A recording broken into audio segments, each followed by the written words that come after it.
Maybe. See if I'm live, guys. I'm sorry.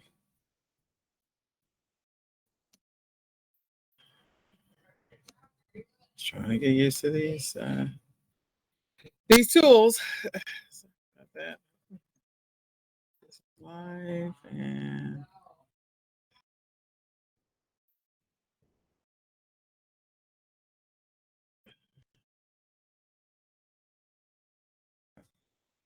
let's see if we're live now. Sharing my screen.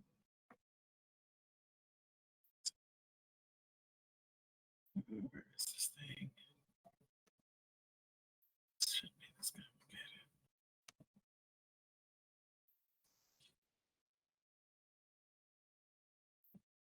Is this window? Nothing like new technology. Okay, I think I have the right screen and I'm going to share screen. I think we're recording. Yep, we're recording. Okay. Oh my gosh, I'm sorry. Okay. I think we are sharing screen. I don't know how to get this to minimize. There it is, to minimize. Okay. I think I'm sharing my screen. Hopefully this is recording. Hopefully we are live. All right. Hello, everybody. This is Nicole Whitlock with eCom Sellers. And today is our eBay Mastery Road to 10K session 3. And we are going to be covering a few different things today. So I thank you for your grace and mercy as we try to adjust to the platform that we're using right now. So the first thing I do want to do is I definitely want to go back over some of the stuff we covered in session 1 briefly. One is to review your why daily. So hopefully you've gone through and completed the why exercise.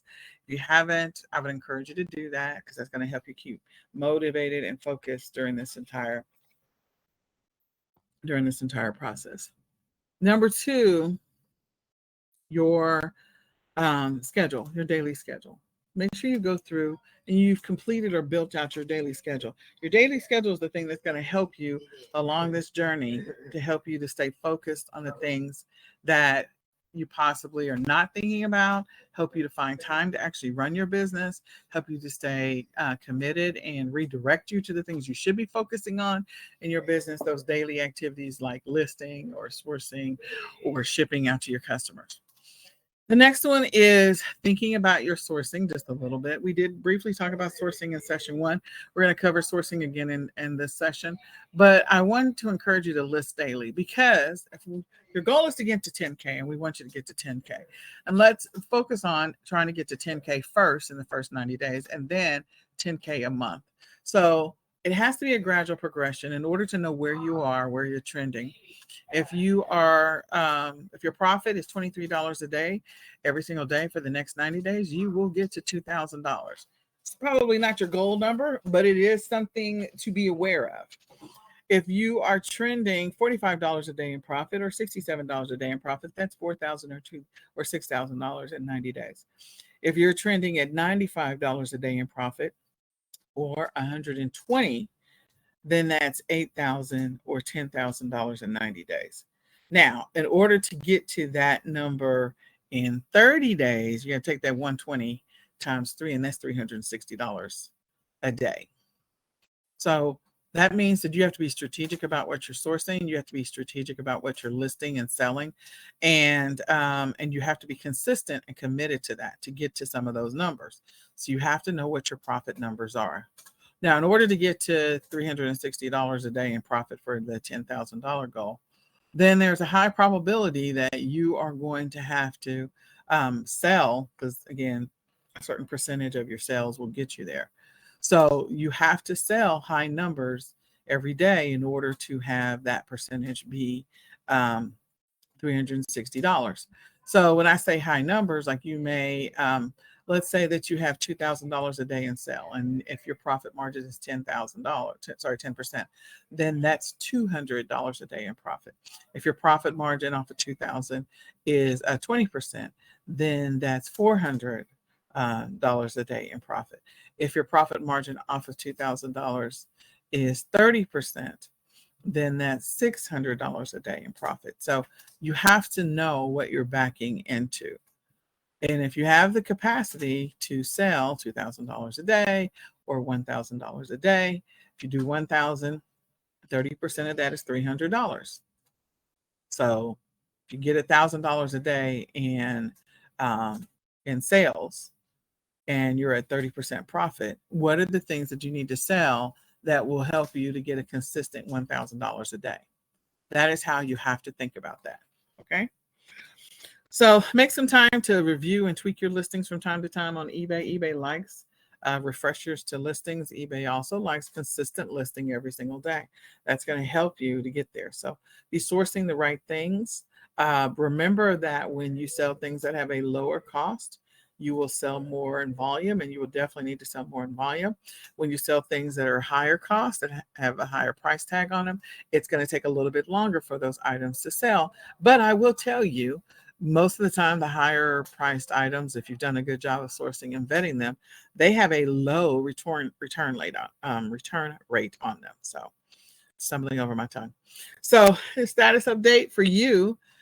Did you log into the membership site? Have you joined the Facebook group? Have you created your eBay account? Yes or no? Did you start creating listings? Thing I was just talking about.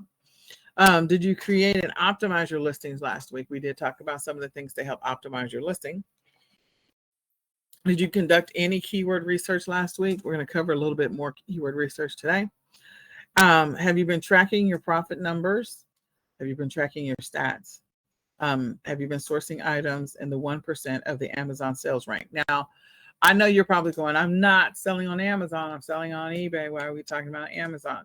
Because Amazon gives you a lot of free data that you can use on other platforms. If it's selling on Amazon, then there's a high probability of be selling on other platforms. So knowing what the top 1% of the sales rank is only going to help you. It's only going to help you. So even if you're not selling on Amazon, knowing what that is, it can be helpful information, or just knowing what the sales rank is for the item on Amazon can also help you. So you can look at the sales rank, and if the numbers are low, you know that this thing is selling on Amazon. If it's low in the primary and the secondary category, oh my gosh, it's flying off the shelf. So go list it on eBay. And did you review the restricted categories and hazmat? So it's really not restricted categories. eBay calls it prohibited products. I think that's what it's called, or prohibited products list. And you need to learn the VERO list as well. So I shared that information with you last week. I'll make sure that that's in your back office so that you will be able to use that. And we'll also email that list to you guys. Okay. So today we're going to be covering feedback and product reviews, customer service returns and refunds, doing a little bit deeper product research and product validation.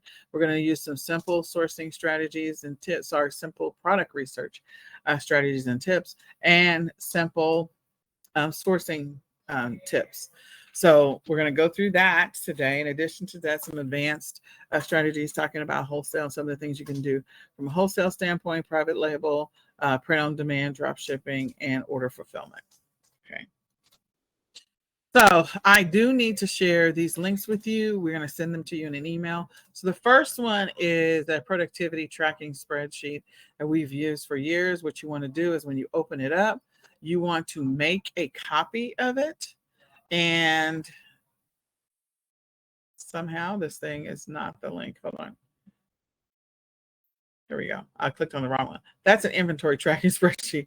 This is an inventory tracking. So if you don't have any type of spreadsheet and you need a template for tracking your inventory, your listings, that will help with that.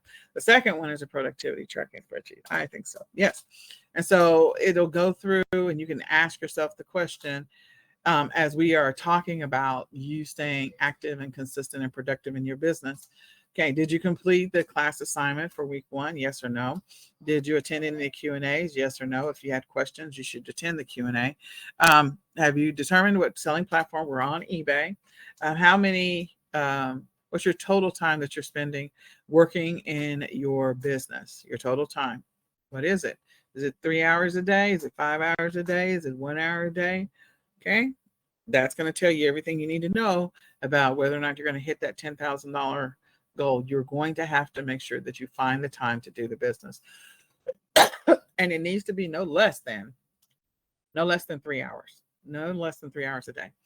Your income producing activity. So of those 3 hours, 2 hours, 5 hours that you worked in your business, how many of those hours are actually focused on income producing activities?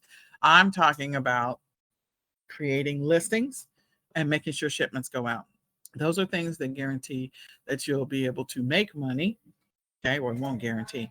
It'll ensure that you have the capacity, the ability, the possibility to create money by getting a sale because it's listed.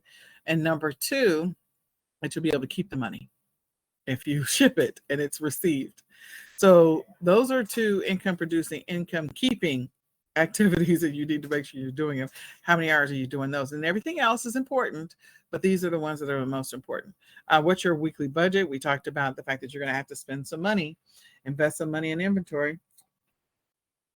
You can start off with the easy route, but you're going to eventually have to advance to another route. And then how much money what's your budget and how much of your budget did you actually spend? What were your total number of listings that you created? What was your total number of sales and what was your total profit? And that is just tracking your stats for week 1. So you should know that information. Okay. And you can track it down to a daily level if you have the My eCom planner. But if you don't, you can get a digital version. It's 40% off right now. So you can go to myecomplanner.com, depending on when you listen to this. It may still be available, it may not, but the digital version, you can definitely go and track this data in there on a daily basis. So that's the tracking spreadsheet. The other one is, and you want to make a copy, so you can go to File and make a copy so that you can make your own and keep it in your own folder. The other thing about the tracking spreadsheet, if you don't have a way to track your information, if you don't have a process in place to track your inventory, you can clone this spreadsheet and use that. And then there's a boatload of calculators that you can use to calculate your profit, including a spreadsheet that we created so you can calculate your profit. Okay. So there's a couple of different calculators that you can use. We'll send these to you in email so you have a chance to look at them. So the first thing we're going to cover is customer service and the support of your offer, your customers before, during, and after they buy your products. That is extremely important. You do need the information you put in the listing is going to support them before, and knowing when they're going to get the product is also going to help before. During, they're waiting for the shipment to arrive, and then after, if they have any questions about returns, it's extremely important that they know how to connect with you in the during and the after. And the before, they don't know yet because they haven't decided if they're going to buy your thing or not. So you need to make sure that what you do is try to make this exchange, this interaction, once it gets to the during and after, as personal as possible so they can remember you. Okay. So as they go through this process, again, every step of the way, you have the opportunity to make sure that they have a good experience. I know you're a solopreneur and you're like, I don't have time to help them have a good experience. I just want to ship the product to them. Well, there's little things you can do. We're going to talk about them, but just keep in mind that, again, this is a very impersonal transaction. And so the more you can do to make it memorable or to make it personal, the higher the probability that, 1, they'll recommend you, and 2, they'll come back and buy some more stuff from your store, or they'll look for you again. So your goal is to make it as personal as possible when you have a chance. That's part of your customer service journey. So a couple of things, there's a few things that you can do that can make it personal. We're going to step through that. One, so the other thing is that eBay does have policies around how to provide good customer service. So you can go through the eBay sellers like back office and the forums, and you can review some of the recommendations that eBay has for you that they've written specifically for you. Okay. So 1, you need to simplify your return policy, make it easy for people to return the products to you without being cumbersome or stressful or anything like that. So most of the time, eBay is going to tell you, I think they took away, I feel like it was maybe a year ago or something, like the ability to do, that they have to request a refund within 15 days or something like that. That's not enough time, especially with the shipping issues that we have going on. So they require at least 30 days. You could extend that to 60 if you want to. So it's just, it's an opportunity for you to decide what you want to do. But I would, at a minimum, have 30-day policy and accept returns for 30 days. You could expand that to 60 days. I know that during the height of COVID, which was 2020 and 2021, they did extend, and they highly recommended to sellers that they extended. So go look at your eBay policy and your return policy. Look at it, read it, that you have set up, because you have the ability to customize it a little bit. And you can also add some more text so that it's you can create a template or default text that customers can see when they buy stuff, when they're in your store looking at your listings. Okay. Number 2, give your customers feedback.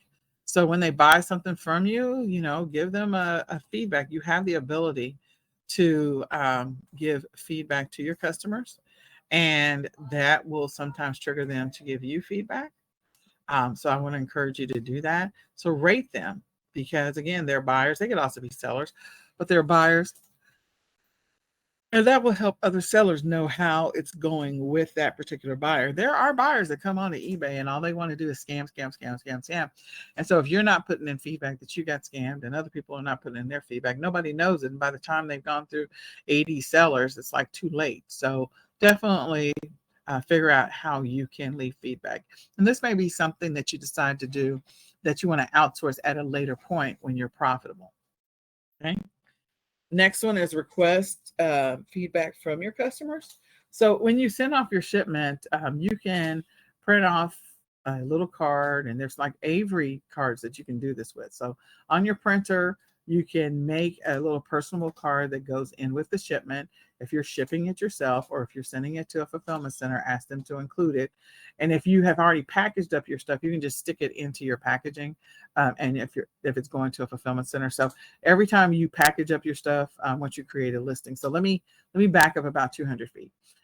When we here at my house, when we actually start listing an item, we will list. Once we list the item, we will inventory it. We will put it in a specific place. So it'll be in a specific tub. So we catalog it. Which tub is it in? Is it in tub 15, 15, 75, whatever? And so when that item sells, we go look for the particular item. We go look for the tub number. And we just pull that item out. When we pull that item out, if it's in plastic or if it's already in whatever we're going to ship it in, all we have to do, it's already got the little thank you card in it. And so the card just basically says, thank you for your I forget exactly what it says, but it says something to the effect of, thank you for your purchase. Your feedback is extremely important. Like, we hope that you enjoy this item, and your feedback is extremely important to us. If at any time there's an issue with this product, please contact us directly. We definitely want to hear back from you, and we want to make it right. If you will share feedback with us about your service that you received from us, we would truly appreciate it. And we will do the same for you likewise. And so something like that, 5 stars is what we shoot for. But if we did not earn the five stars, please email us and let us know what we can do to improve your experience or improve our service. So I know that's a lot of words. At the front to back card, it has I think 5 stars at the top. And so we created it in a graphic. And so it's something you can create in Canva, and then you just go print it on index cards. But you buy the Avery cards that are perforated, that are the size of index cards. So when you print it out, you have multiple on there. So you can, again, as you are cataloging your inventory and storing it, when someone buys it, we just pick and pull. And when we pick it, we don't have to think about adding the card to the packaging. It's already attached to the item or stuck in with the item, so that all we have to do is just ship it. Makes it easy. So that's one less action step we have to do. And if we ever pull any of that inventory to send it off to a fulfillment center, again, when they receive it, it already has the thank you card in it. So then we're not asking them to do an extra action step as well. So that's something to think about. You might consider that, doing that for your business. But the other thing is, once they purchase the item, I would then follow up throughout the shipment process, because these days, shipping has gotten hairy or interesting. I guess I don't know which way you want to refer to that, but it's not what it used to be. And it takes longer in most cases for the item to be received. There are times when it's good, and there are times when it's bad. So because shipping is the way that it is, throughout the shipping process, like when we drop off something at the post office or FedEx or UPS, we go, hi, I just wanted to give you a status update on your purchase. Well, first of all, When we receive their order, we say, thank you, we received your order. We will be processing your order quickly. Okay. So then the next one is, okay, your package has been shipped. We just wanted to let you know your package has been shipped and it is on its way to you through FedEx. Here's the tracking number.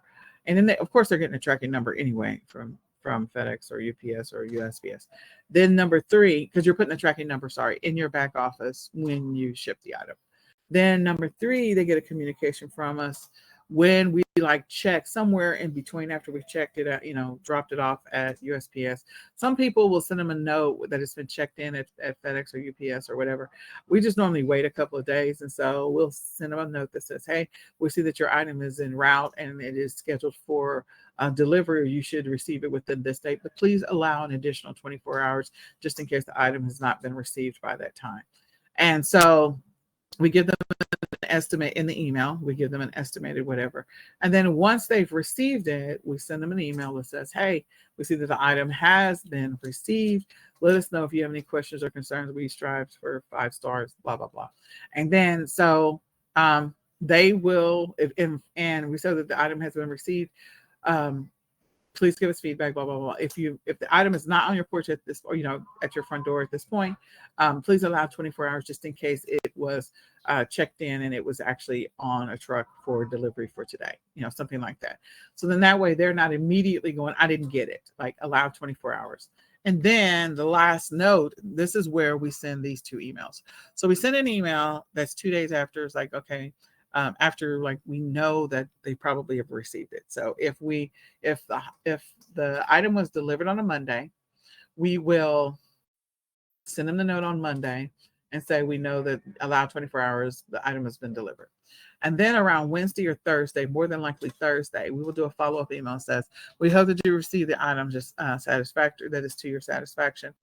Please share your feedback. Your feedback is important to us, improving our service to you. If there's anything that's wrong with the item, please let us know. And at that point, we've already given them feedback. So they get an email from us. And then 10 days later, we say it again, and we might include a sell or an offer. Just wanted to let you know that, we just want to follow up with you about the item that you purchased. Let us know if you have any questions. And, oh, by the way, we just recently listed XYZ. So then you have a better chance of having a repeat customer by doing that. So they are getting roughly about 5 communications from us. And I don't do these myself. The VAs would do this work. But the point is that they're getting 5 touch points. That reduces your return rate so much because they are hearing from you along the way versus I bought something, I'm in the black hole of the abyss and I don't know when it's going to arrive. I don't know what's going to happen. And I never heard from the buyer at all. So it does turn it into a personal experience. They get the card in there as well. So all of that sort of does matter. If you're shipping something that's interesting or delicate or, in any kind of way, putting it in some kind of special packaging that goes inside of the packaging would be awesome as well. So if we're shipping something that is delicate or potentially breakable or soft or whatever, or that might have some special sentimental value to it, then we will put it inside of something else that's a little nicer, maybe add some tissue paper or something inside of the packaging. And then that way, when we pick and pull, it's already put together inside of its own poly bag. And we just slide it into the box or the packaging or whatever, including the note cards already there. So I know you're like, that's a lot of touch points. When you are selling volume, and I do mean volume, it is to your benefit to minimize your returns. And the more that they hear from you, the more that they feel like they can rely on you and trust you, and they know that you're selling a lot of products, it's a higher probability they're going to come back to you. That's 1. 2, when you are communicating with your customer on a regular basis, it also reduces the chance of, if they file a claim, eBay sees this history of what you do with all your customers. And so that increases your chance of you winning that claim over that customer, especially if they're a scammer. Because eBay can see this person day in and day out always has 5 touch points with their customer, sometimes 6, no matter what. So that means you get to keep more of the money just by doing these 5 or 6 action steps. So if you're selling volume because you're working to get to $10,000 a month in profit, you need to put a process in place that's going to help you manage and mitigate your returns and refunds. You also need to source well. I'm not even going to lie about it. You need to source well. Okay. That's going to help you as well. Number 4 is and respond to customer questions in a timely manner. So check for messages every day. I have a VA do that so that they can check to see what questions are on each one of the platforms and we can address those. They also have a list of answers or responses depending on what the question is. So again, keep all of that stuff in mind. Your packaging, you don't want your packaging to be flimsy or janky or jacked up.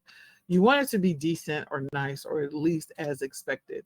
They're not trying to receive something in a wine box or a Cheetos, sorry, not a Cheetos, a Cheerios cereal box. They are not trying to, remember, you're a business. So present yourself as such so that, again, you can long term get repeat customers. They'll remember their experience with you and they'll come back. And give them the wow factor when they receive it, if that's possible. If it's not possible, that's okay. But if it is possible, give them the wow factor. The wow factor of putting it in packaging. Like what you'll see in here, this box is one thing. There's the little stickers, which is stickers you can order from the sticker shipping websites.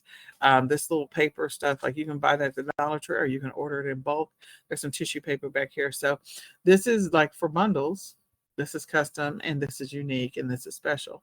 But if you're not doing, like if you're just selling regular day-to-day products, again, if you're putting it in a poly bag when you're stuffing it in your inventory, because you probably have, once you get to $10,000 a month in profit, you have a lot of products. You're listing a lot of products every single day and you're selling a lot of products every single day.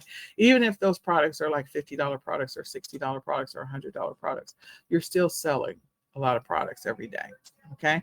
The lower the price, the more the products you're selling. The higher the price, the fewer the products you have to sell, but you still have inventory that you're dealing with. So whatever you can do to make yourself stand out is going to help you along this journey.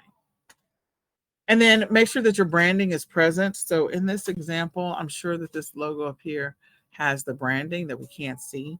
So make sure your branding is present. I just used our logo just for the purposes of this exercise. We do have products, but the point is that whatever it is that you're selling, make sure your branding is present. All right, so the next thing we want to talk about is customer service, handling customer complaints and returns and things like that. You're going to have them on every platform, including eBay. You just have to be prepared for it. And you need to think through it so that you don't create a situation for yourself. Now, some of these may be specific to like Amazon, because there's some similarities between selling on Amazon and eBay. So there may be some similarities here, okay? So to minimize your complaints, I mentioned before, some of the things you can do is stay in constant contact with your customer. So considering not selling frequently returned products, definitely, or products that have a low rating, definitely. If you're sourcing a product and you can see the rating for this particular product and the rating for it is 1, but it's selling like crazy, and you can look at the reviews and it's bad, it's like, okay, at some point, the ratings and the sales frequency are going to catch up with each other. So we're trying to keep our money. We're not trying to lose our money. My target is always 4 ratings or higher. That is always my target. 4 ratings or higher. So 4.5, 5. And I'm also looking for items that have a lot of feedback in some cases. Okay. Newer products that are just new to the market won't have a lot of feedback. Make sure all the information in the listing is accurate, the size, the color. Especially with eBay, you have the ability to sell used items. Make sure you're taking pictures of the front and the back. Make sure you're taking pictures of the tears or the little rips or the little nicks or the little whatever scratches. Make sure you're taking those pictures that then's included in the listing. So your first several pictures can be the nice, the main pictures for the particular item, maybe the first 3 to 4 or even 5. But then after that, if there is something going on with that particular item, make sure you've taken those pictures as well. And then information is included in the description of the listing. When selling used products, yeah, I just said that. Make sure they're packaged properly and include all the necessary parts and pieces. So definitely if you're selling used, you're selling from a thrift store, you're selling from your, I don't know, stuff that you got donated to you from your next door neighbor, make sure it works first and make sure that you include all the pieces. When creating listings, make sure to include several pictures of the product. I did just say that from different angles, good lighting. The package provided, the package products very carefully when shipping to Amazon or to customers, especially if they're fragile. So when you're shipping stuff to your customers, if it is fragile, make sure you're using bubble wrap and maybe extra bubble wrap, and then putting a bubble wrap inside of another bubble wrap and a box, a box that is sort of not a thin box, that has some sturdiness to it. And if you need to make your own box, fine, to make sure that it's tight. That works as well. If you need to put a fragile sticker on it, put a fragile sticker on it so that the FedEx and UPS and USPS doesn't use it like a football and just drop kick it like in the Ace Ventura movies to the customer's porch or to the front door. When possible, send a personal communication every step of the way. I just mentioned that. I just walked through that in great detail. And never ship a product to an alternative address. Always ship it to the original address. Customers will sometimes, there's a handful of legitimate customers that really do like, oh my gosh, I forgot I'm sharing an account with my sister and it's sent to my sister's address instead of mine. And they send a note and they'll say, can you ship it to this address? Under no circumstances will I ever ship a product to an address that was not on the original order. It protects you, it protects your money, it protects your account if you only send it to the address that's on file. When you send it to an alternative address, what ends up happening is if that person is a fraudster, a spammer, whatever, a grifter, that particular item will actually show up as, oh, I didn't receive my item. Then you end up having a refund. And so you're out of the price of the product that you sourced, and you're also, and the shipping, and you're also out of the product. Like you lost your money. So don't do that. They will claim all day that they didn't receive it, and then you got to deal with it. All right. I don't know what happened here. What is happening to my computer? Okay. Hold on just 1 second. Reload. Something went wrong. Never know. All right. Let's try this again. All right. Customer complaints, how to handle returns. Never communicate with the customer outside of eBay's platform for sure. If they want to send you a direct email, if they want to figure out how to find you and track you down and message you, if they want to message you from, I don't know, PayPal, like definitely communicate through the eBay platform.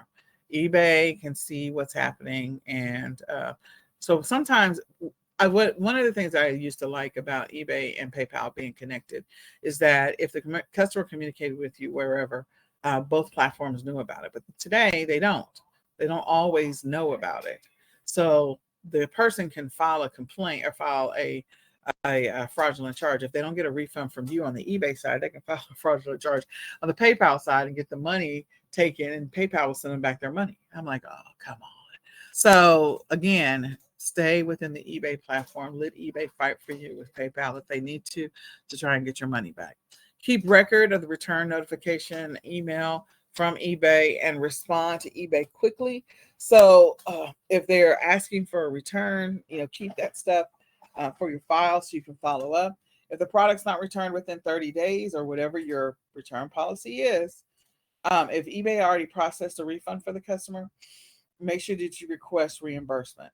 Okay, so if the customer didn't send it back, like I will give you a partial refund, or I'll give you a refund. I'm going to send you a shipping label so you can ship it back to me. If they do ship it back to you, make sure you inspect it immediately. I have the most horrible story about my brother in a Roomba, which is really crazy, but make sure you open up the box and you can check it and inspect it to make sure that everything is there.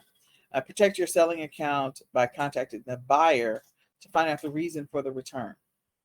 So if they say they're returning because it's broken, or they return it because they just don't want it anymore, like those are two different things. If they're returning it because they say it is not what they expected, again, that's another thing. It's also possibly an opportunity for you to improve the listing or fix the listing if there's something about the listing that is making it misleading and they want to request a return. So learn from it if there's an opportunity to learn from it. Handling feedback or negative feedback. So you can politely ask for feedback, as I've said before, put a note inside. So it's already packaged. You can do that as you create the listing. Just, slide the note into your poly bag or slide the note into, like if it's a pair of jeans, and put it into the fold of the jeans or whatever, so that way when they take it out of the box, there's no way they're going to miss. Well, they might still miss it, but there's a high probability that they won't if it's at the top or if it's in like one of the front pockets, or however you want to fold up the clothes so that it's perfectly there. So if they unwrap the arms, there's the thank you note. When you receive negative feedback, contact eBay immediately, and they may provide some suggestions on how to deal with it. Sometimes there's some feedback that may get taken down depending on what it is, but other feedback, it may not get removed. So you just need to be prepared for that. And you can ask the customer for direct feedback. That way, again, these are things that actually help you. So if you go through and do the 5 touch points that I talked about before and the thank you note, there's a high probability that negative feedback will not show up on your account. There's a high probability you will reduce the number of returns and refunds you have to deal with because you're taking that extra step. That extra step could end up saving you $5, $10, $15,000 a year just because you're doing that extra step. It also helps you to be able to fight back when something does happen, and the platform can see that that is part of your routine, part of your habit, part of your nature of running this business. All right, so I hope all that's helpful. I hope you use it to your benefit and learn what you need to do to provide good customer service. So we're going to talk briefly about keyword research. Keyword research is so important. We did cover a little bit of it in session 1, and the reason it's so important because you're using keywords to create the listing. You're using keywords in the description of the product. So keywords are a little bit of everywhere, and these are the words that people are using. It's called keyword research, or SEO keywords, search engine optimization. So you want your item, your product, to show up in the search engines. So you optimize the listing with those keywords that are going to help it to be found more frequently or organically. So it's the process of understanding the language that you can use to target your customers, to sell your products or your services or any of your content. And there could be search terms that they're using to find the item, use terms, how they plan on using it. So if you're looking for like a cat litter scooper, I'm going to be scooping up cat litter. They're going to be typing in the words like, I need something to get rid of bad cat litter. So then cat litter scooper might show up, whatever it happens to be, or the name of the actual product may actually be the keyword. Okay, or keywords. And if it's more than one word, it's considered a long tail keyword. If it's a combination of words that are together, that are frequently typed together, like cat scooper or cat litter scooper, those are 3 words, and they may be frequently listed together to describe whatever it is, or to name the actual product that's being sold. So it's a way to figure out what people are typing into the search engines as well. You could use the example of typing in the first few letters, the first few words of something, and it pops up. So I think I did this exercise. I feel like I did it in session 1, but we're going to do it real quick. I hope I'm still recording. I think it says that I am. So if I go to Amazon.com,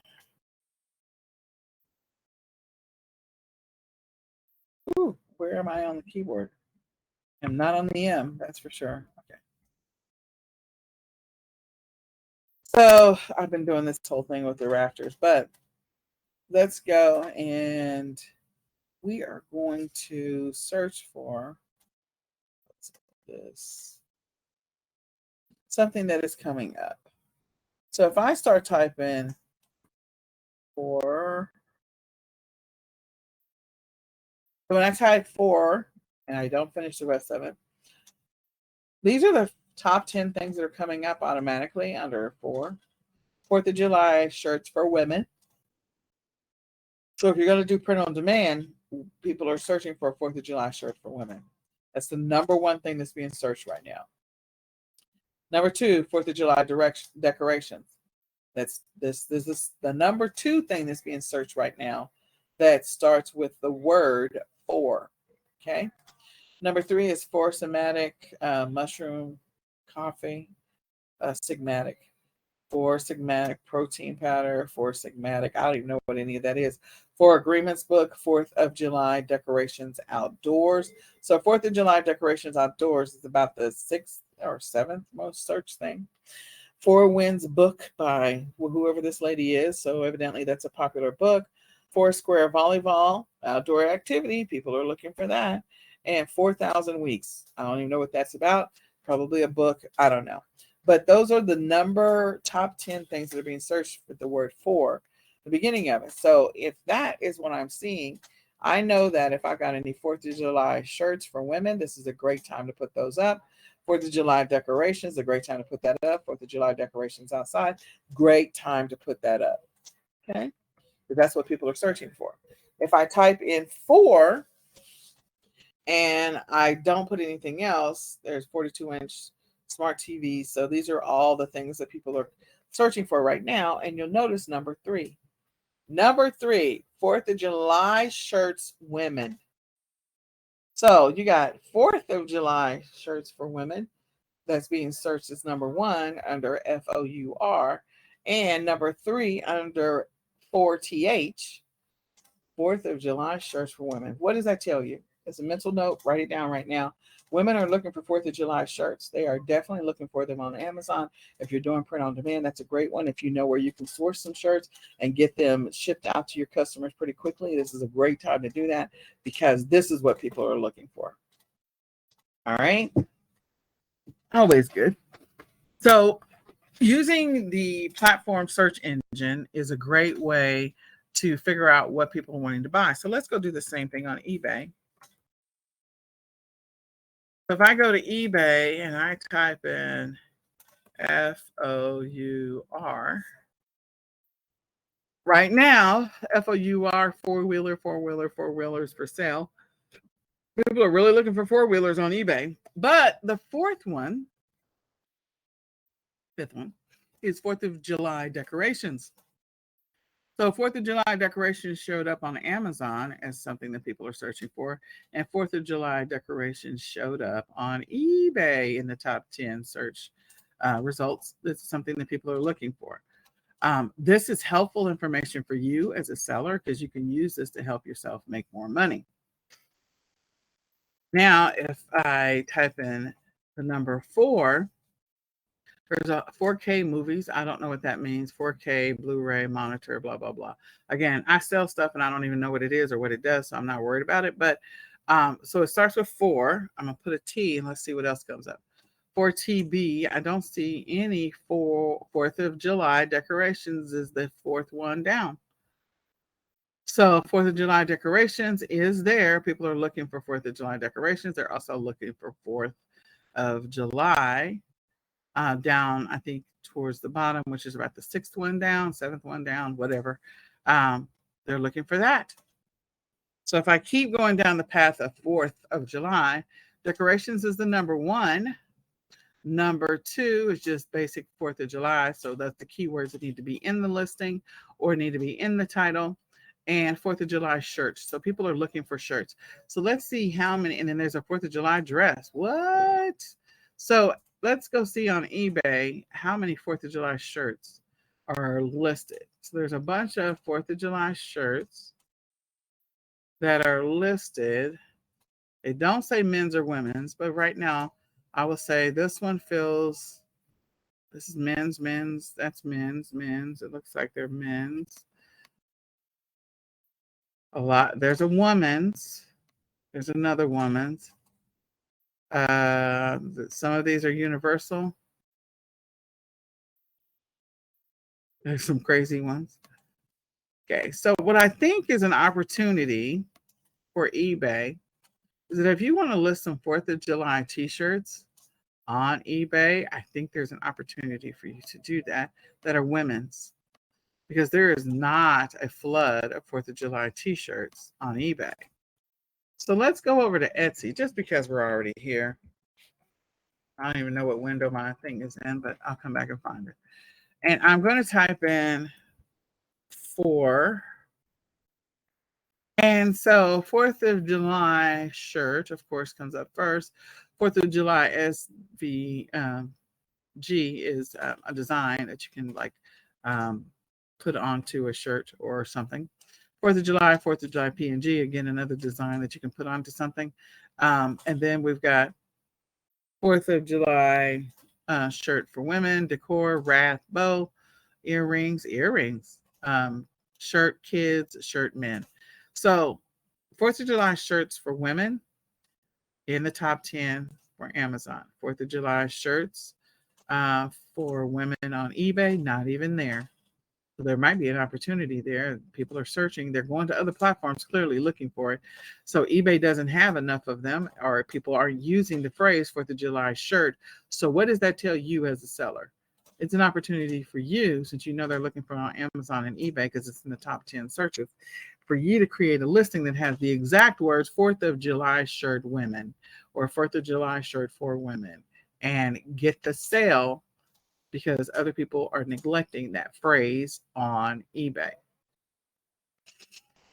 The other, let's go look at the number 4. If I put in the number 4, 4th of July is dominating the top 8 slots. Dominating. 4th of July shirt, then you got a design, then you got 4th of July, and then 4th of July shirt for women. That's a thing, guys. So if you don't learn it, if you're watching this, and let's say you're watching this in September or you're watching this in December, you need to write this down for right now. That in May and early June, you need to be putting that out.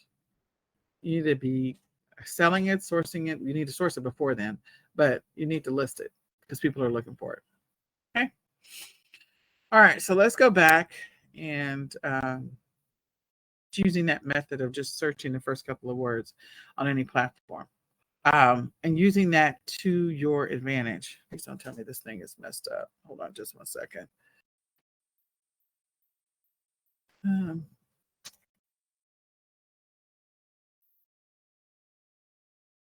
Yeah, for some reason I got keyword research in here twice, so I apologize for that. Yeah. Okay. Never boring. All right, so simple product research. I just gave you 4th of July. Doing that search for what are the words that people are looking for. So then you can go find a product to go with those words. So figure out what the words that people are searching for. So if you go type in 4th of July right now, that's a holiday. And people are searching for 4th of July shirts for women, period. There's no doubt in my mind. It's pretty clear. I mean, we can go to Google and we can search and see what comes up under 4 for Google, under 4, the number 4 for Google. We could go and see that just to solidify. But we went to Amazon, eBay, and Etsy, and eBay was lacking. I'll go ahead and do that. I might knock out 2 birds with 1 stone today for me. So if I type in 4, I've got a bunch of, well, I live here in the Dallas-Fort Worth area, so a bunch of Dallas-Fort Worth stuff comes up. So if I type in 4th, so 4th of July, I've got 4th of July amendment. Mine might be a little skewed because I have searches that are local to me. But 4th of July, yeah, might not be able to get what I want. So yeah, I'm not going to get what I want. Why is the 4th Amendment coming up? Oh, that's interesting. Okay. So the 4th Amendment is coming up for some reason, but 4th of July is there. 4th Amendment, I need to go look that up over 4th of July. 4th stimulus check. Okay. 4th booster shop. This is what people are searching for. I didn't search for any of these. Trust me, I did not. But 4th of July near me, I think it's definitely noticing who I am and where I am. So 4th of July is in the mix, but it's not pulling up, all of the stuff. So anyway, that was a nice guess. So simple sourcing technique, or simple product research technique, is to look up your holidays. You can do some random Google searches for the different holidays, because that's an easy way to say, okay, are there a bunch of top 10 lists for different things for those holidays when I talk about simple sourcing? So if I'm going to go back, I'm sorry, we're going to do this one more time. So if I go and search for, I can look for top 10 or top, and then whatever it is, it doesn't have to be a number. And I can type in 4th of July and just see what comes up, top, whatever, best, whatever. Let me just do best. Okay. So best 4th of July city. This is the ranking. It tells you where. And then you got some more ideas, some suggestions, some more whatever. What can I do with these? So top places to spend the 4th of July in the United States, or best places, best getaways for the 4th of July, 25 of the best 4th of July vacations, 4th of July celebrations in Texas. Okay, hold on. I can do something with this. Destinations, 4th of July shows. Okay, so what I can do with some of these getaways is normally when they have these getaways, they talk about what people can do. And if there's stuff that they can do that they mentioned, like this one, okay, they're showing a picture of golfing for families. And they talk about all the stuff that you can do there. Well, if this is one of the 4th of July destinations, one, you can put in your listing 4th of July. And of course, you can put beach towels because people are going to be going to the beach, sandals, swimsuits, hats, whatever the activity is for when you type in best and whatever the holiday is, best Christmas, best New Year's, best whatever, or top Christmas, top New Year's, top whatever. They're going to give you a list of either activities, actions, or products. Activities for people to do, activities and actions, I guess, are the same. So activities or products. They're going to tell you. So this one's talking about the beach. What do you buy when you go to the beach? So you can do a Google search that says, top 20 things to take to the beach, and then sell those products. Okay. So this one is talking about Destin, Florida, or sorry, Sandestin, Florida, not Sandestin, not Destin. The next one is Arizona. So then you could do a Google search of top 20 things to take to the desert, or top 20 things to take to when you visit Arizona. Okay. So and I'm sure that they're talking about a bunch of other stuff. They have the Freedom Fest, vintage, military, blah, blah, blah, wellness and fitness. So top 20 things to improve your health, wellness. They're giving you some ideas. Okay. So then I'm going to keep going. Colorado. Well, the immediate thing that I think of when I think of Colorado is skiing. But look at what they did. They did family friendly, dog, environmentally friendly, and dog friendly. I could literally say, I could do a Google search for top 20 environmentally friendly products and then source those. In product research, simple product research. Or top 20 dog friendly products, or top 20 products to sell for my dog, top 20 products, top 20 dog products, period. And I can do that search and then go see if I can source those products. So this is simple product research. We started with, I don't know, best 4th of July. And from that, it gave me a list of places. And each one of these places specializes in talking about something about that place that you can do. So then this one's talking about Texas. And of course, in Texas, they're talking about peaches. Fredericksburg, they're talking about peaches. They're talking about wineries. So you could do top 20 wines. And that may be wineries and wines, may be an opportunity for you to sell a private label or white label product. See.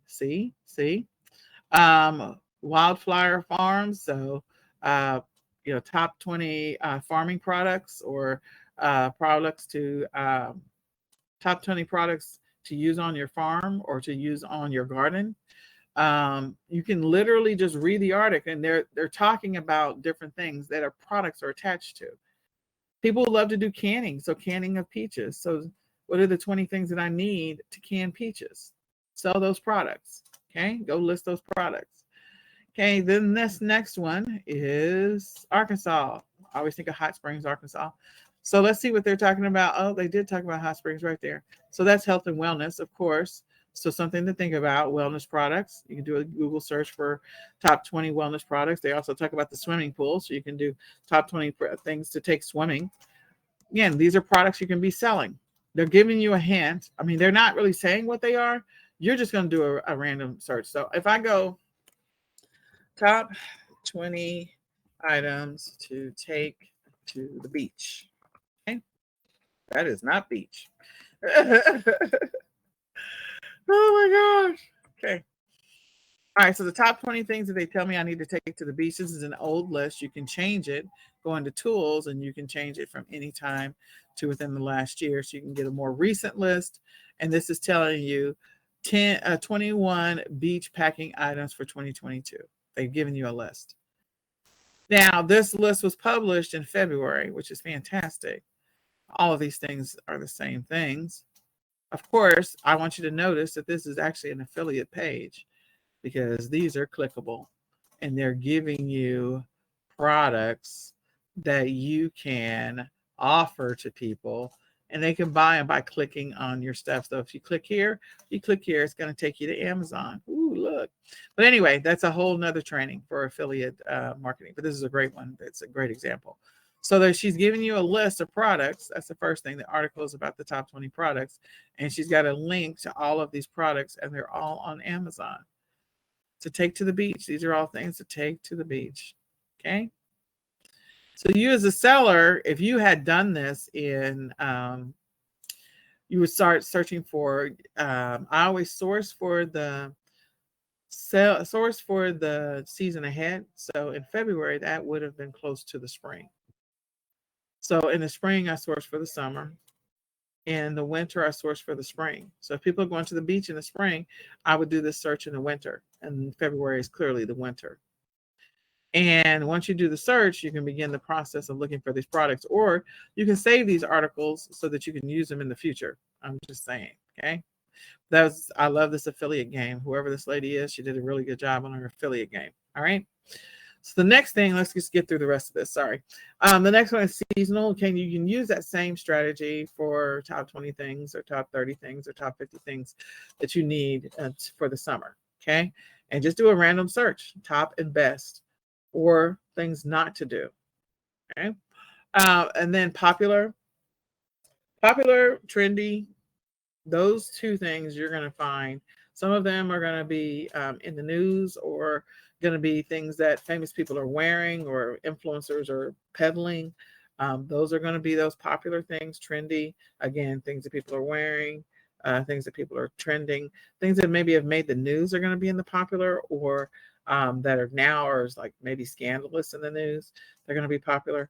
So I'll use an example. Right now there's a lot of, I guess in the last 2 years, 3 years, selling guns online is not something that you can do, but you can sell gun holsters. You can sell gun cases. That is what Norman used to do. He used to sell the gun cases. So again, gun holders, gun safety cases, things like that. Those are things that you can sell. You can't sell the gun though. So if you have a wholesale account with one of them, that's one of those things that you could do. And that would have been considered popular or trendy as people were stocking up on guns, unfortunately. It's a horrible topic to talk about directly, but you get what I'm saying. It's like there is, to help the cause, gun safety is always important. Another one is we're getting ready to go into back to school here in a little bit. So again, back to school stuff. What are the things that are going to be popular and hot? What are the key things that kids are interested in? You could spend a little bit of time, maybe an hour or two, going through, we'll talk to your kids. Just do that. Because if you get sucked into TikTok, because TikTok's algorithm is going to show you different things depending on what you stop on. And it will take you down a completely different rabbit hole than what you were ultimately trying to find. But in any case, there's a lot of stuff that is popular. What are the kids wearing today? So you could do a Google search to try and figure out what are the things kids want for back to school, and go see if you can find those products, or what are the popular products with teens. You can do a Google search for popular products with teens. You can do the same thing for popular products with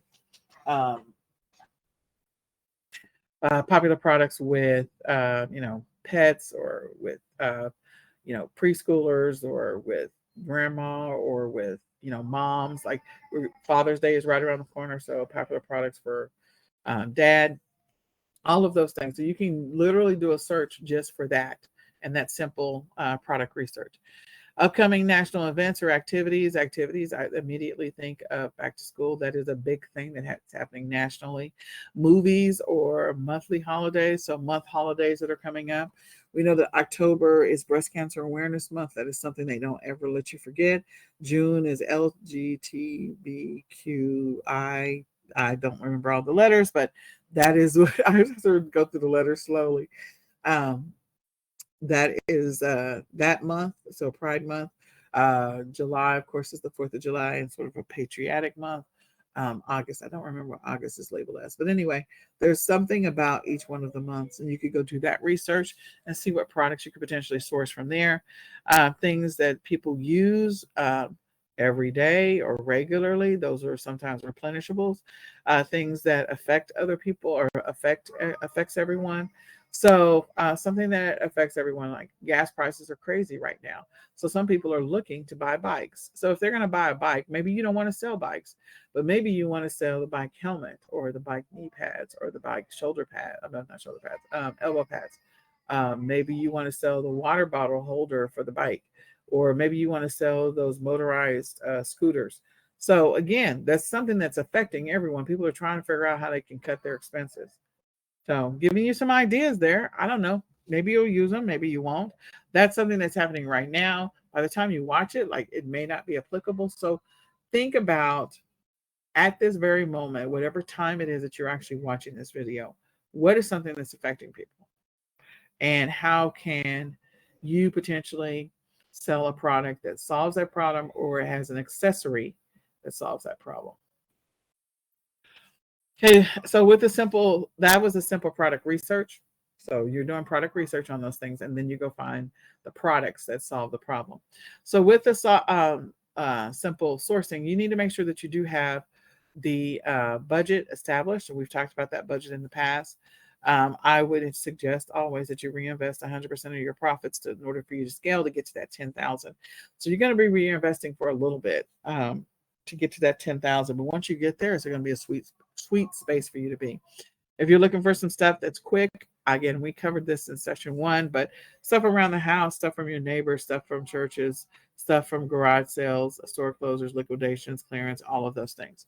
So the stores that we previously looked at are the same stores or similar stores. And these are some of the stores that like some of these stores went out of business. I need to update this list. Hobby Lobby went out of business. JCPenney's is still here.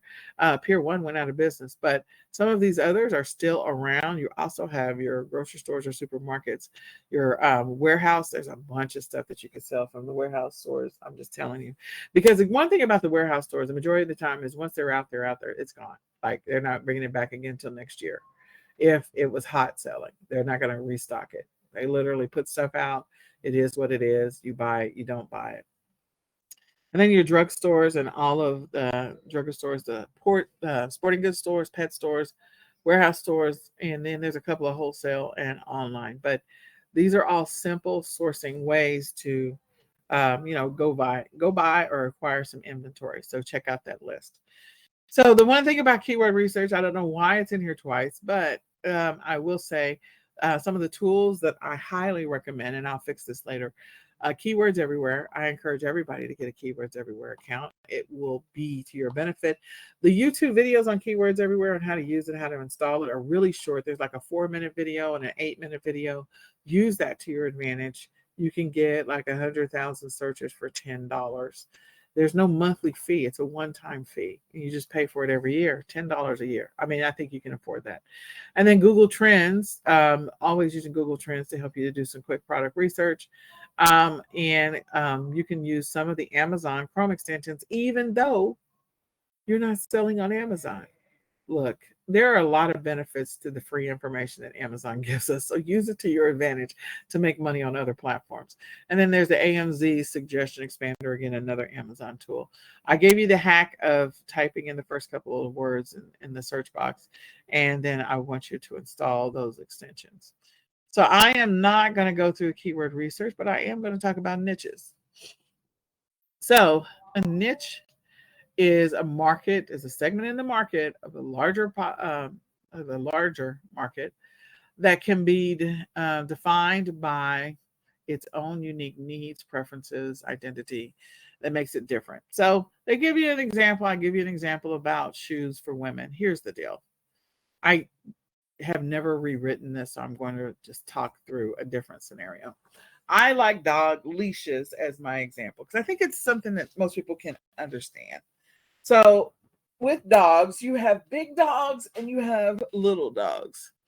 there are different leashes for the different dogs. So the first thing is the fact that I'm focusing on dogs and not just pets.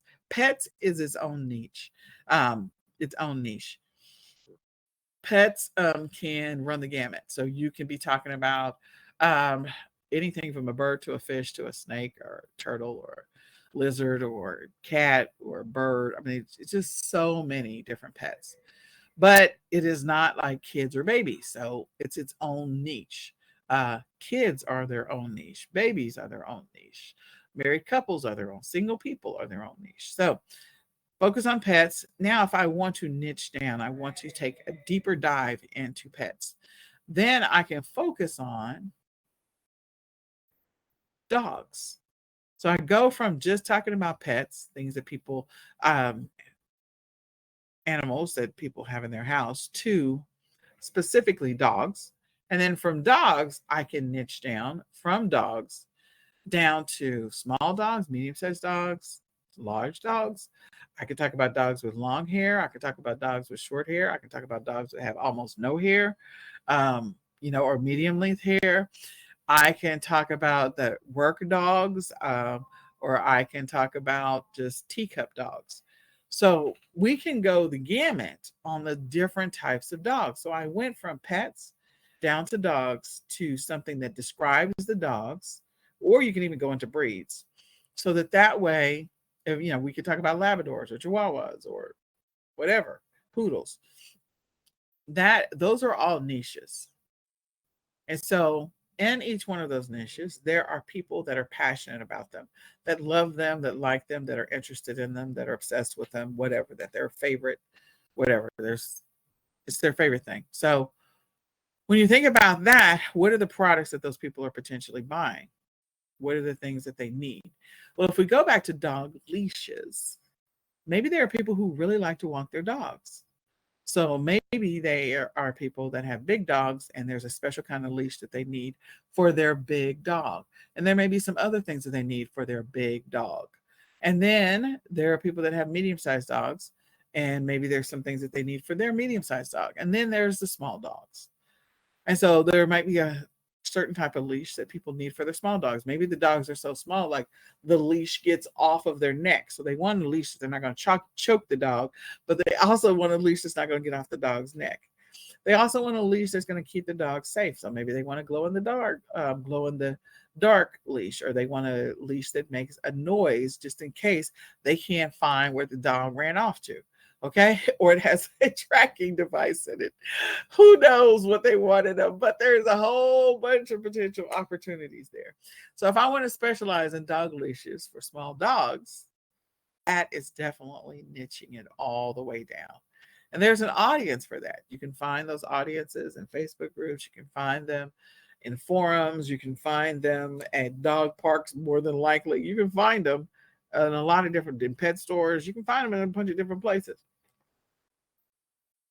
So it is a specific group that is interested in a specific thing, and that thing may have multiple layers of opportunity within it, going from pets down to, I don't know, 8 or 9 different branches down into the to the dogs, because of the fact that we talked about everything from dog breeds to dog sizes to dog hair to dog whatever. Like we can talk about all kinds of stuff.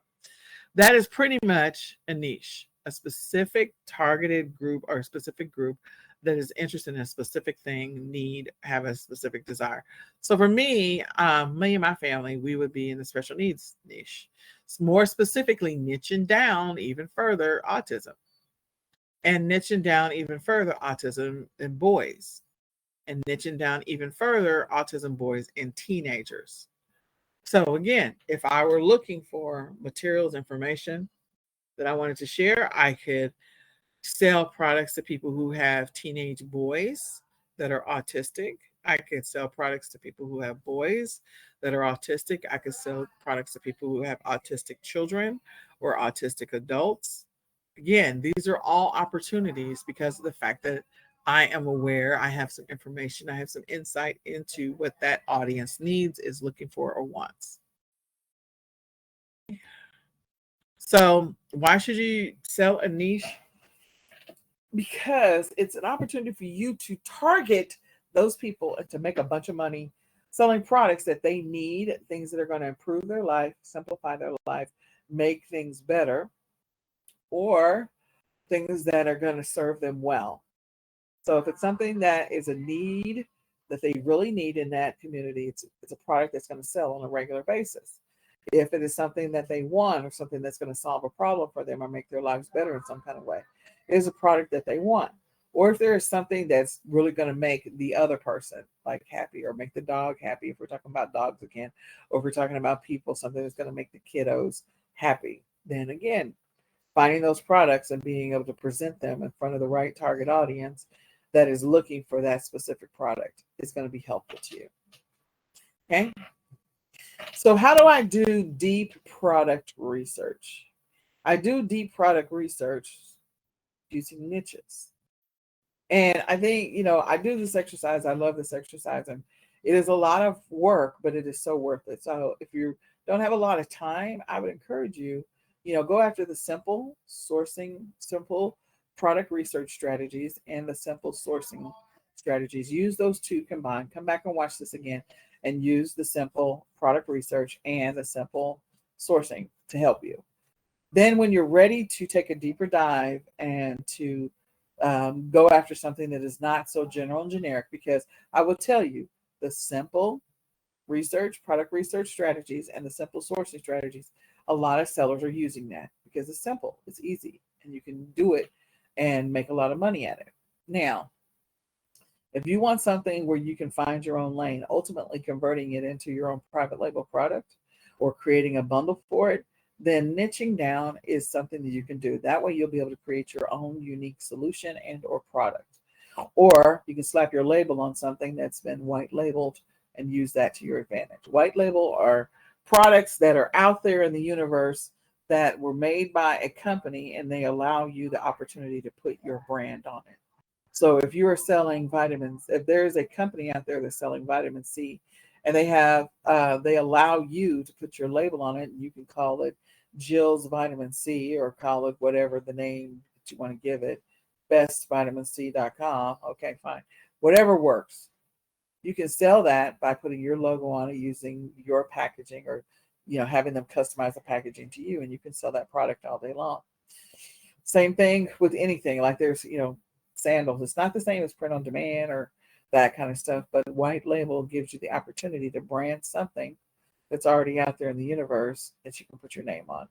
There's true private label. You are creating something from scratch, something that doesn't exist in the universe at all, and you're creating it, developing, designing it from scratch. You may even be coming up with the molds that go with it. You may have to go to a person that does casting and things like that. So you can come up with the molds. You're working with manufacturers to create it from scratch. They give you prototypes. There is a long process. When you're doing true private label is going to take you anywhere from 12 to 24 months in most cases to gain traction on this particular thing. You are more than likely doing a trademark. You got a whole bunch of legal documents drafted. You may even have some copyright. It is just, there's a lot involved in true product label. But I will tell you that probably over time, if you find the right product and the right sweet spot, will make you the most money. There are people that sell their companies for millions and millions of dollars. A private label product that they came up with that doesn't exist anywhere in the world. And they sell it, they get bought out, or someone buys them for millions of dollars. So I'm just saying, but it is a labor of love and it's a time intensive process. All right, so let's talk about how you can find a niche. This could be a niche that you find for a private label product. This would be a niche that you find for a white label product. This could be a niche that you find to go with your two simple product research and simple sourcing techniques. So you can sell the combination of that, the simple stuff, and the more advanced stuff. So this would be a little bit more advanced. So to begin the process of thinking about it on your own, the first thing I want you to do is I want you to write down 3 things about yourself. Start with that. It's easy. 3 things about yourself. So, are you male or female? Write that down. I am male. I am female, whatever it is. You could put race if you want to put that. Or you could say that you're young or old, or you can, do your age range. You can use your profession of what it is that you do. You can indicate if you're a mother or a father. Being a mother or a father is a niche. Focusing on products for mothers, focusing on products for fathers are niches. Focusing on products for females, focusing on products for males are niches. Focusing on products that are for, um, you know, people that do labor intensive work, they work with their hands versus people that work in an office. Those are 2 niches. So you can write down a bunch of things focusing on people who go to church, people who work out, people who drive cars, people who don't drive cars, people who are vegetarians, people who are meat eaters. These are all niches. Okay. So write down 3 things about yourself. So if I were to start that, I'm a Black woman with gray hair and I have 2 special needs kids. All right. That's 3 things about me. We could go much further than that. I can go with I'm overweight and out of shape. I can go with a long list of things. I could go with I'm a churchgoer, and I could go with let me think of one more thing about me. I'm an entrepreneur. Okay, so I could keep going and keep going and keep going. We're just going to choose 3. So you write those 3 down in your notebook. And the next thing is that we're going to go and see what the market value is for one of those things. So you can do a Google search to find out the market value numbers for that particular niche. So autism, you can go and see what is the amount that's being spent every year in the autism community on autism anything. It could be therapies, it could be toys, it could be clothes, it could be food, it could be any number of things that is autism connected or autism related in some kind of way.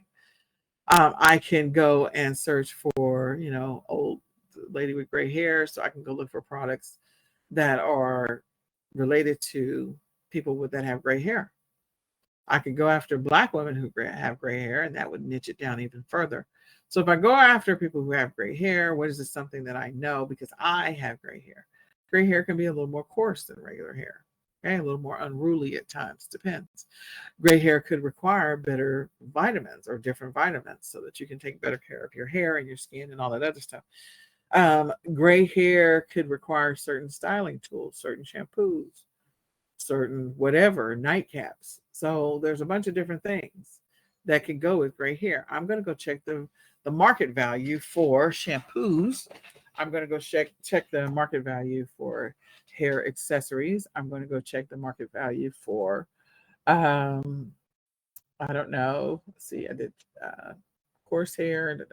I could do the market value on, I did accessories, shampoo, vitamins, supplements for hair care supplements or skin care or self supplements. So I can go check the market value. That's number 1. Okay. Then number 2. And number 3, I can go see what Google Trends has to say about this particular topic. So with Google Trends, I can go to googletrends.com and I can look up shampoo. I can look up conditioner. I can look up hairbrushes. I can look up vitamins, hair vitamins. I can look up a bunch of different things and check what the stats are for the last 12 months. Okay? So using Google Trends to do that research, I can go check those things. Now, let's go with the gray hair.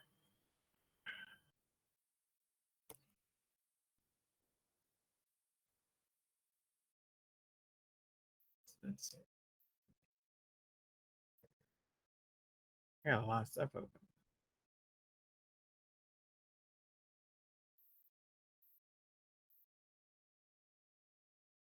Okay, so I'm going to go to Google Trends.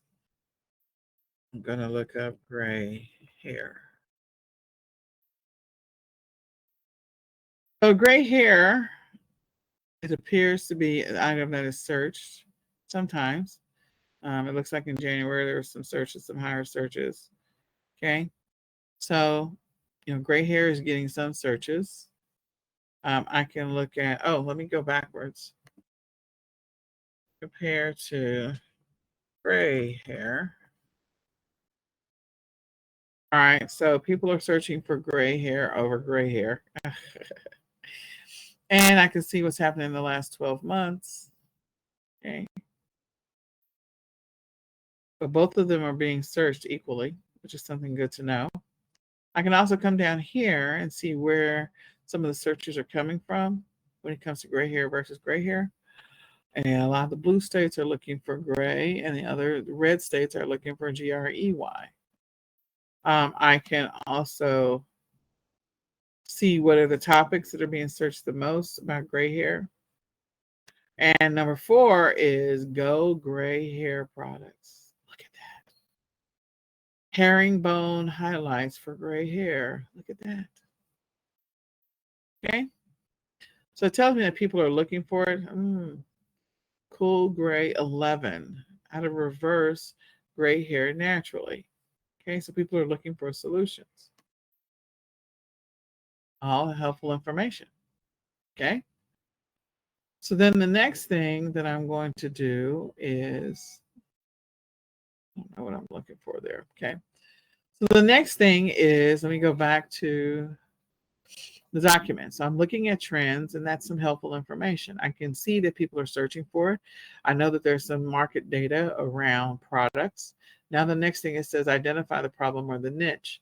So you can go and do a search for on product reviews. You can look at what people have to say about gray hair care products and what people are complaining about. You could also do a search for gray hair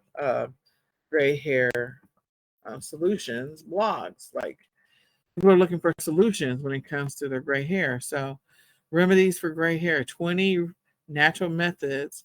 So there's articles about it. How to stop graying naturally at Oprah. And this is recent. This is not old. Yes, we can reverse gray hair. No, we don't know why. Here's another one, the guide to gray hair treatment. Okay. So there's continuing to be articles. You could read these articles and get some ideas on what people are complaining about and what is making them nuts. So 20 ways to easily cover gray hair naturally at home. So a lot of these people are wanting to cover it, how to care for gray hair. So this person wants to care for it, medically induced repigmentation of gray hair. Very interesting. So I could come here and I want to see what they say. So how to care for gray hair as told by a woman who's mastered it. Okay. So this woman talks about how to take care of gray hair. And she's also potentially talking about the struggle. She's mentioning something about the struggle, hiding your roots and all this other stuff. These are things that people are frustrated with. Okay. So we come down here, try a toner. So she's got 3 different suggestions. So you could come and use this. One of them is a toner. One is consider your texture and the texture of your hair and finding the right cut. So there could be a special set of scissors that may be helpful for those people that you can say are helpful for those who have gray hair, but it's really not. It's just a regular pair of cutting scissors, but maybe they cut hair more even because gray hair is unruly. I'm just going to tell y'all. And so maybe you can claim that there's a special comb and scissor combination that works better for cutting hair. And so you can target that audience and sell that product to them. Okay. There's any number of things. You can talk about shampoos. You can talk about conditioners. This one's talking about toners. So that's actually a pretty interesting article. So the next thing is we're also looking for customer reviews for products. So we're going to talk gray. I can type in gray hair or gray hair. Remember, I have 2 ways of potentially spelling. And remember that for when you create listings that you've got gray 2 ways. Okay. So gray hair shampoo, spray, color, temporary color, cover up, coverage, dye. So those people that want to cover it up, you can go down that path and look for the chemicals. For those people who want to keep it and they just want to care for it better, you have all these products that are potential solutions to covering up your gray hair. You can see some of these products that have a lot of reviews, a lot of ratings, and you can go through and dig through and look at the 1-star rating and the 2-star ratings and see what's wrong with that product, what the problems were, and is there a problem that you can solve by finding you're going to ultimately do the product research to figure out the problem that you're fighting. So you decide, I'm going to sell I don't know, gray hair shampoo over um, gray hair brushes and combs. Like you decide what your product is going to be, but you got to do the product research to see which one is more in demand, which one has a bigger problem. Okay. So which one is more in demand? Which one has got a bigger problem that you can solve? And you're going to go read the negative reviews. You're going to go read the blogs. So that is going to validate. We're continuing to validate whether or not this is a product that we could potentially, or if there is a viable product that we could potentially sell. At this point, you probably got about 7 different products that you could potentially sell based on your preliminary research. Now, again, product research takes much more time than what I'm giving it. I just want you to know that. So you're going to do some deeper dives, and it's literally going to take you probably 4 or 5 different directions. Make a note as you take a left turn at Albuquerque every single time on which direction it's sending you. Okay, so then the next one is finding an ample supply of products to promote. So you can look for the products. You can do reverse sourcing by going to Amazon bestsellers and looking for gray hair products, and then reverse source from that to figure out who the supplier is. It could be that it's a white label supplier. And if it's a white label supplier, that means that you have the opportunity to put your brand and name on it. So you can basically sell the same product that everybody else is selling, just with your brand and name on it. You can go see what's available on AliExpress. Maybe they have special brushes and combs for unruly hair. Maybe they have special scissors that they highly recommend. Maybe they have hair care color. I don't know that I cover up or shampoo. I personally am not going to buy anything from AliExpress that is in the healthcare niche, meaning shampoo and stuff, because I can't control how that's manufactured over there. So I'm probably not going to do that, but I can sell some of the other products. So like a brush, I don't have to worry about chemicals. Wholesale suppliers, definitely write down 5 that you think you can work with, or reverse source from what you're seeing in here. What is the audience willing to pay? So go look at the products and see what the audience is willing to pay. You will get a hint for what they're willing to pay up at the top. Sorry, let me go up here. There's some prices that automatically show up just by default from Google Shopping. So there's some prices there. And then there's some more prices here in the middle. So you can see that people are potentially willing to pay a little bit more money to cover up this gray. So maybe cover up is where you go for instead of keeping the beautiful gray. So check to see what the audience is willing to pay for those products. And again, you may come out with 7 or 8 potential products to sell, and then you can go look at the price and how much is it going to cost me to source it. So go look at the price and figure out how much it's going to list, price that you potentially could sell it for, and the price to figure out how much you're going to source it, so you can see what your margins are going to be, and then go from there. Use that to your advantage. Analyze your competition. Go look at your competition's websites. Go look at your competition's listings, people that are going to be in the same market as you.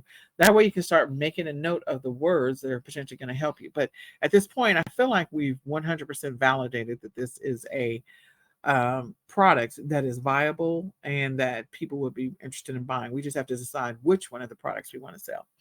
And the next one is check for online advertising for this niche. Well, by default, this is all ads. All of this 100% ads right here. This is all ads. Came in automatically. So clearly people are paying to be in that real estate space. They are paying to be in that spot. So those are paid ad positions. Here, this is all paid ad positions. So you definitely want to pay attention to whether or not you're seeing ads for this particular product, whether or not the word sponsored or ad is next to it. And if they are, again, that just further confirms that this is a viable product industry, and you have to figure out which product you want to sell. Then the next one is see if there's an interest for that particular topic inside of Facebook or in some of the other platforms. So some of the other social media platforms. So Facebook has all these Facebook groups for different things. And so you can do a search for Facebook groups for women with gray hair, people with gray hair, and see how many Facebook groups are out there. See how many people are in those groups. These are all viable solutions. Now that you've kind of gone through and you validated people are willing to spend money on this thing, there is a need for it, there is space for it, there's an interest in it, it has some historical interest, and there's some value to it. You validated it. There is a problem to solve. There are enough articles out there where I can make sure that when I create my listing, I'm going to do the opposite or indicate the opposite of whatever the ads whatever the listings are saying. So if the complaint is, this brush doesn't help my unruly gray hair, then when I create my listing, like, okay, this brush helps your unruly gray hair. So you're going to target what it is that people are complaining about. Okay. When you source that product, figure out the suppliers, how many suppliers are available to you, and go from there. But again, sit down, go through the product research process. This product research process is going to take you, I'm going to say, at least an hour to truly vet, at a minimum, a particular product, because you can go many different directions. If you end up going multiple directions, just keep going through those directions. Maybe you'll end up selling 7 products in that specific niche, or 8 products, and you'll sell them one at a time. But let it take you wherever it's going to take you, and figure out the number of combinations. And you may also have some bundle opportunities at the end of the day as you continue down this path. So go through it once for yourself, and then go hit the other niches that you wrote down about yourself, or the other facts that you wrote down about yourself. And that will send you down a path of finding potential products to be able to sell to go with your simple product research, simple sourcing strategy. So we've kind of gone through the niche part of it. I gave you can search those words further in the Google search and see what comes up. See what the top 10 words are for gray hair. What are people looking for when it comes to gray hair? So I'm going to do that real quick since we're already here. So if I type in gray hair, I've got, these are the top 10 things that people are looking for. If I just type in gray, hair is not coming up. None of that. These are all like stuff to go in the house. So gray, nothing that's gray hair related. So I literally have to go to hair. If I type in gray H, hair shampoo is the number 1. Hair dye is the number 2. Hair cover up and touch up is the number 3. Hairspray is the number 4. And that's those. And then extensions is number 5. And hair color is number 6. When it comes to the products that people are looking for that are gray hair related. If I type in gray and I don't get hair, put an H, now I got space H. So hair is the hair cover up for women is the 4th one down, and hair dye is the 2nd from the bottom. So I can see what is coming up by default and what people are looking for.